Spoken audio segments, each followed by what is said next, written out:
नमस्कार प्रेक्षको, C news Pune वृत्तदर्शन मध्ये आपले स्वागत। पुणे शहरामध्ये गुलियन बॅरी सिंड्रोम चे रुग्णी मोठ्या प्रमाणात तयार झालेले दिसून येतात। या रुग्णांना मोफत वैद्यकीय सेवा देण्याकरता मुरलीधर मोहोळ यांनी पुणे महानगरपालिकेबरोबर चर्चा केली आणि 2 लाख रुपयापर्यंतचा खर्च महापालिका उचलेल असंही त्यांनी सांगितलं। त्याचबरोबर इम्युनोग्लोबिनची जी इंजेक्शन्स लागतात, जी शरीरात प्रतिकारशक्ती वाढवतात, ती इंजेक्शन्स महानगरपालिका मोफत उपलब्ध करून देणार आहेत आणि शहरी गरीब योजनेअंतर्गत या रोगाचा समावेश ज्या ज्या ठिकाणी उपचार होईल त्या त्या ठिकाणी करून देण्यात येणार आहे असंही प्रतिपादन त्यांनी केलं। मागच्या काही दिवसापासून पुणे शहरामध्ये जीबीएसच्या रुग्णांमध्ये वाढ होताना दिसतीये। त्या सगळ्या रुग्णांना वेगवेगळ्या हॉस्पिटलमध्ये आता त्यांच्यावरती उपचार सुरू आहेत आणि या आजारासाठी त्याच्यावरती उपचार करण्यासाठी एक जे इंजेक्शन दिलं जातं, इम्युनोग्लोबिलिन नावाचं जे काही इंजेक्शन आहे हे थोडं महाग आहे आणि एकूणच या उपचारावरती या सर्व नागरिकांचा, आमच्या रुग्णांचा खूप खर्च होत आहे आणि म्हणून महानगरपालिकेने याच्यामध्ये या आजारासाठी त्वरित वैद्यकीय मदत आपण उपलब्ध करून दिली पाहिजे अशा सूचना मी माननीय आयुक्तांना या ठिकाणी दिल्या होत्या आणि आज तो निर्णय पण आम्ही सगळ्यांनी मिळून केला आहे की त्याच्यात आता महानगरपालिकेच्या कमला नेहरू हॉस्पिटलमध्ये हा उपचार मोफत केला जाईल। ज्या खासगी हॉस्पिटलमध्ये हे रुग्ण जीबीएसचे रुग्ण उपचार घेत आहेत त्या सर्व हॉस्पिटलमध्ये महापालिकेची शहरी गरीब योजना राबवली जाईल आणि जास्तीत जास्त 2 लाख रुपयापर्यंत मदत आता केली जाणार आहे। शिवाय या सर्व हॉस्पिटलमध्ये हे जे काही महाग इंजेक्शन आपण म्हटलंय ते सुद्धा आता महापालिका या हॉस्पिटलला मोफत पुरवणार आहे आणि त्यामुळे त्याचे पैसे रुग्णाकडनं घेतले जाणार नाहीत।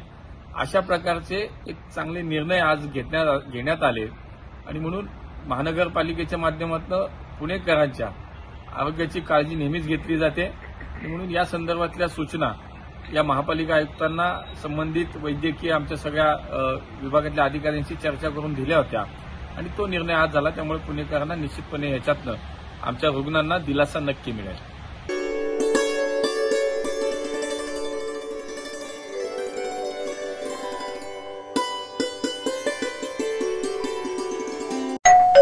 अहो उठा ना, ऑफिसला नाही का जायचं?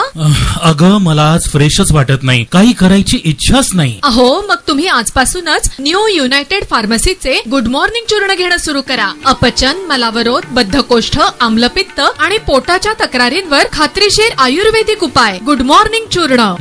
35 वर्षांपासून सगळ्यांच्या पसंतीचे गुड मॉर्निंग चूर्ण औषधांच्या प्रत्येक दुकानात मिळते।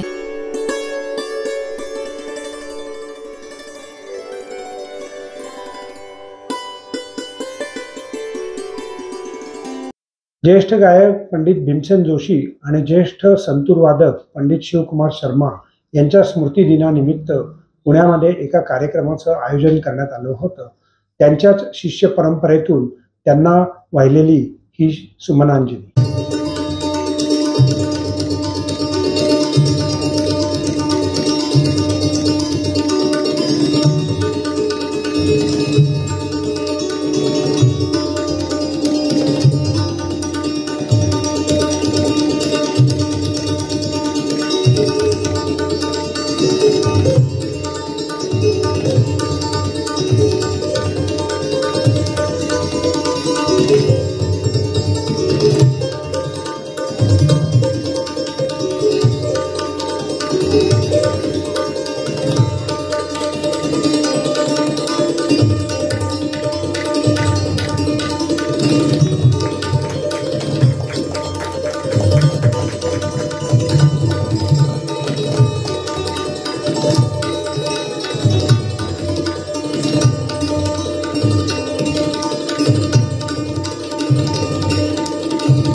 75 वर्षात देश विविध संकटांवरती मात करून ताठ मानेनं जगात उभा आहे आणि त्याचा मला अभिमान आहे, असे प्रतिपादन राज्याचे उपमुख्यमंत्री आणि पुण्याचे पालकमंत्री अजितदादा पवार यांनी 75व्या प्रजासत्ताक दिनानिमित्त झेंडावंदनाच्या कार्यक्रमामध्ये स्वतःचं मनोगत व्यक्त केलं.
पुण्यातील पोलीस अधीक्षक ज्यांच्याकडे पुणे शहराव्यतिरिक्त ग्रामीण भाग येतो, त्यांनी एक मोठी कारवाई केली आणि त्यामध्ये आंतरराष्ट्रीय काम करणारी, घरफोडी करणारी एक टोळीच्या टोळी त्यांनी संपूर्णपणे जेरबंद केली. जाणून घेऊयात त्याविषयी पोलिसांनी दिलेली ही माहिती. आज इथे प्रामुख्याने 2 गुन्ह्यांची माहिती देण्याकरता आम्ही सगळ्या प्रेसच्या मंडळींना आमंत्रित केलं. यामध्ये नारायणगाव येथे एका वयोवृद्ध महिलेच्या घरी घरफोडी करून तिचे सोन्याचे दागिने चोरण्यात आले होते. यामध्ये हा दिवसा घरफोडीचा प्रकार होता. यामध्ये 3 आरोपी मूळतः अहिल्यानगर जिल्ह्यात राहणारे होते. त्यांनी हा प्रकार केला होता. त्यामध्ये 3 आरोपींना आम्ही अरेस्ट केलेलं आहे आणि ह्या वयोवृद्ध महिलेकडे जे दागिने यांनी चोरले होते ते सगळे दागिने आम्ही हस्तगत केले. ह्यामध्ये एक स्प्लेंडर मोटरसायकल, सोन्याचे 2 तोळे वजनाचे मंगळसूत्र आणि 2 सोन्याच्या नथ असा एकूण 1,90,000 रुपयाचा मुद्देमाल हा हस्तगत करण्यात आला आहे.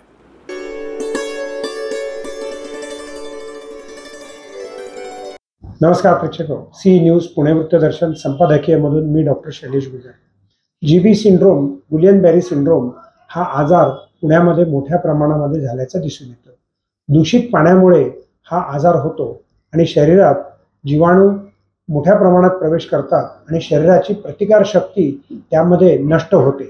प्रतिकारशक्ती हळूहळू नष्ट होते आणि त्यातील शरीरातील मांसपेशी ह्या दुर्बल होऊ लागतात. खोकला येतो, जुलाब होऊ लागतात आणि एकूणच रुग्णाच्या सगळ्या हालचाली मंदावतात. पण हा रोग संक्रमक प्रवृत्तीचा नाही. त्यामुळे नागरिकांनी घाबरू नये.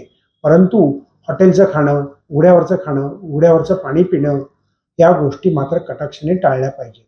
कारण आपल्याला हा रोग पाण्यामार्फतच होतो आणि पाणी उकळून गार करून जर ते पिलं किंवा गरम पाणीही जरी पिलं तरी चालू शकेल, पण ते गाळून. पाहत रहा सी न्यूज पुणे वृत्तदर्शन.